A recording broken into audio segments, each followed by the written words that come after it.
headbutt Lex's nose. As I break, I'm pulling that head off. Shit's fucking coming off.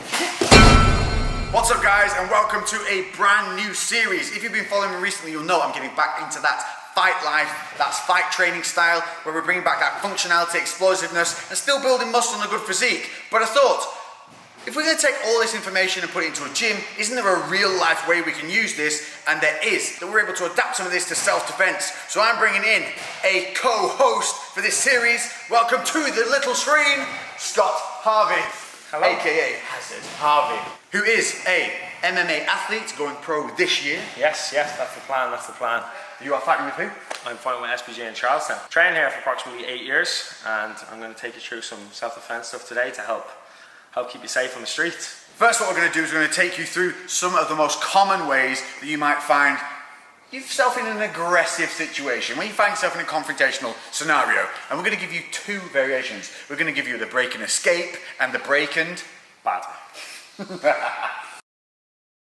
So one of the most common things that we see in a lot of street fights is going to be the shirt grab. He's stepping on my testosterone-fueled beardness, and I'm like, all right, fucker, I'm having you. Don't know why I went London and that. I had a good grip, and it's a standing one, this, isn't it? Thinking we're going to pull you about. Yeah. So you've got to make sure you deal with this grip really early. Again, especially Lex is a pretty big guy, so I don't want him hanging on to me here for too long and swinging me around. So I'm going to have to get rid of that grip nice and early. First thing I'm going to look to do is I'm going to make sure that I take my right hand, pop it on top of his hand, okay? Really important here that I catch at the baby finger, okay? It's the weakest part of the grip. So I'm going to catch the hand and reach over. I'm going to peel this hand over. As I peel over, I just turn my shoulder in the direction of his arm.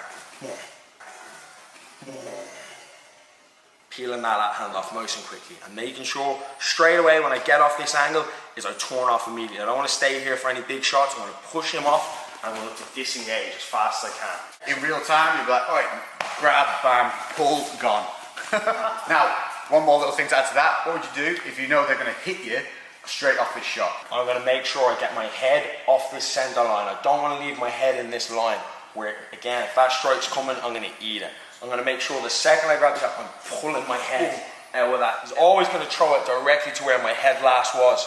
So we're going to make sure that head is off. As I break, pulling that head off, pushing off, disengaging quickly. So there you have it. That's the first break and escape.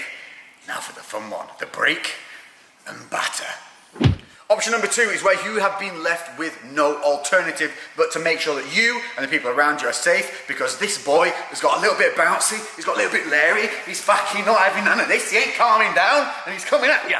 So come in, I'm intent on hurting you now, you've had enough, it's time to get out there, get yourself safe. Same as the last, I've got to make sure I break that grip and get off that center line, okay? So once I break that grip and get off that center line, I've now cocked my right shoulder for a big shot. So from here, big wide hook, not hitting line, boom, turning that hook right in and looking to land a devastating shot. Once I land, disengage and make sure you're safe from there.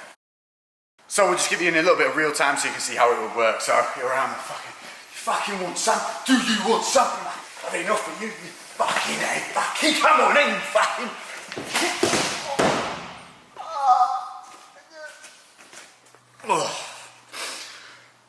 Okay, so common thing number two would be what is commonly seen.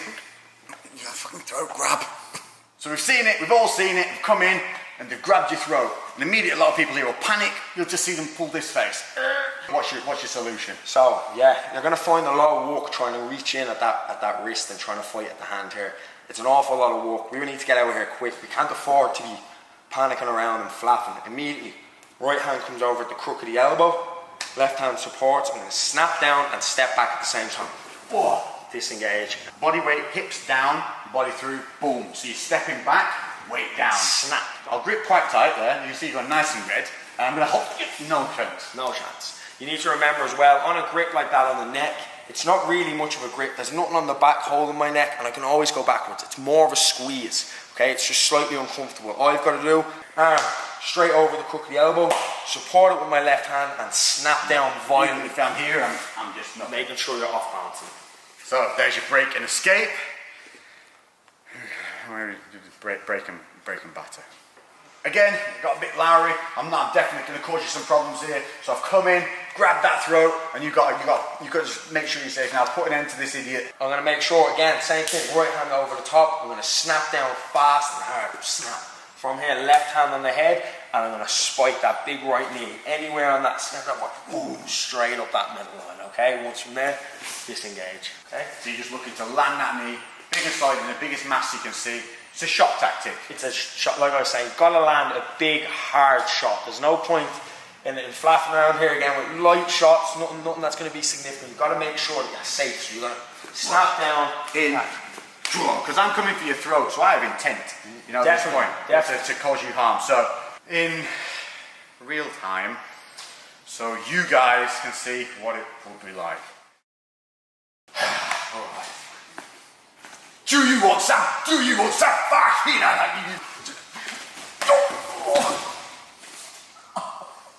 It's good.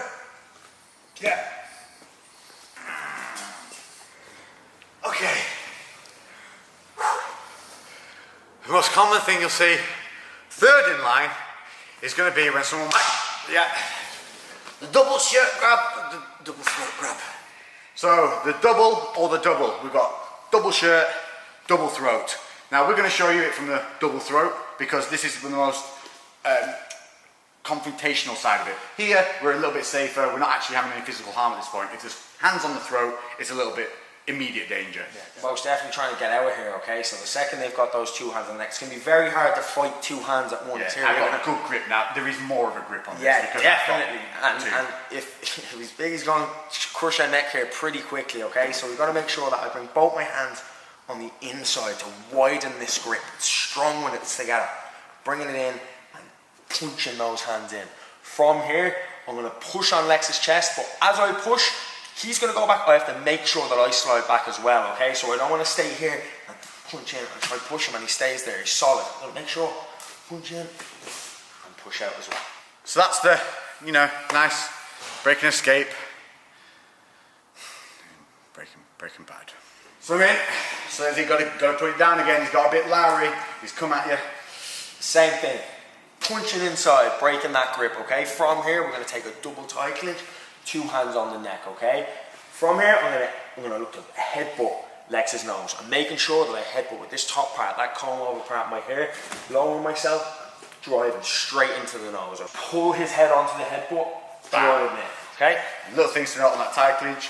As you come around the back of the head, you're going to have one hand on the back, the other one's going to wrap over and on the top of that, and you're going to push your elbows into their chest. That gives you that real leverage, and you're really doing very little work at that point, so it's really pulling that head in.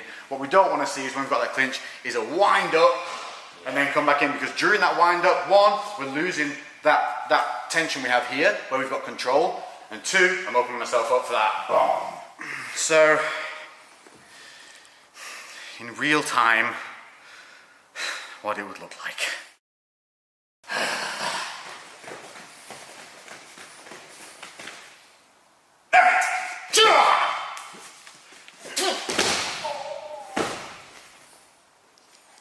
Yeah.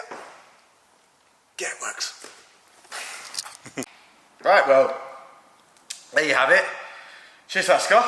No problem, anytime. I definitely feel like I've learned a good few lessons there. Hopefully you guys have too. I want to emphasize this is for when you feel threatened, and it's to help keep you safe, people around you safe, and just dealing with the situation. But this is what you will be learning. If you haven't been to a fight class or anything like that, it's things like this that you can put into real life situations that are not only going to keep you fit, they're going to keep you safe in the streets and in the gym. And eventually we will have an entire series built up from this, because this is going to be an ongoing thing, and you're going to see us together doing this. Check out Hazard Harvey on Instagram. All his links are in the description and on the screen here. Definitely. And anything else? Leave your comments below and suggest anything that you'd like me to hurt Lex with next. Most definitely. Oh yeah, cheers mate. See you then. We're going to start a new series together. Most definitely. Did you look like you were going to talk then and you didn't get to? You did, didn't you? No. Yeah, we go again. So obviously, so you got, there we go. Yeah.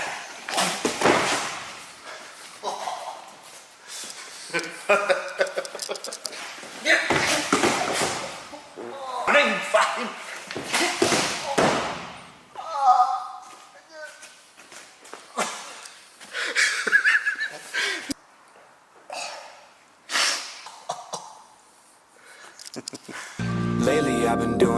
different. Cooking like a chef, I've been all up in the kitchen. Had to make a move, had to make a little distance. A lot of people tripping, they could never see the vision. Fuck that.